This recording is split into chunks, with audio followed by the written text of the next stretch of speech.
निश्चितपणे जोरदार अशी आतषबाजी, या आतषबाजीची दृश्य सध्या आपण पाहतो आहोत। नागपूरच्या बडकस चौकामधली ही आतषबाजी।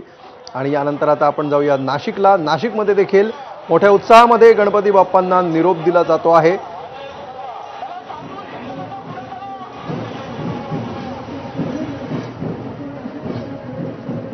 तर मुंबई आणि नाशिक या दोन्ही ठिकाणची दृश्य सध्या आपण पाहतो आहोत। मुंबईमध्ये देखील अविरतपणे अत्यंत शिस्तबद्धरित्या गणपती बाप्पांना निरोप दिला जातो आहे। मुंबईतल्या वेगवेगळ्या भागामध्ये मुंबईकरांनी सध्या दुतर्फा गर्दी केलेली आहे आणि गणपती बाप्पांच्या या अतिशय मोठ्या देखण्या आणि मनोहारी मूर्तींचं दर्शन गणपतीचे भक्त सध्या घेत असल्याचं चित्र आहे।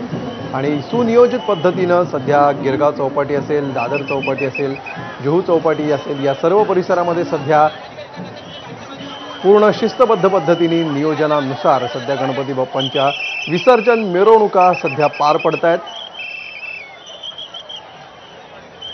रात्रीचे 8:45 वाजलेले आहेत आणि इथून पुढचे काही तास मुंबईतल्या या मिरवणुका चालणार आहेत। पहाटेपर्यंत या मिरवणुका सुरू असतात आणि ज्या प्रकारे सध्या या मिरवणुकांचा वेग पाहता दरवर्षीप्रमाणेच सरासरी एवढा वेळ यंदाच्याही विसर्जन मिरवणुकीला लागेल असा अंदाज सध्या तरी वर्तवण्यात येतो आहे।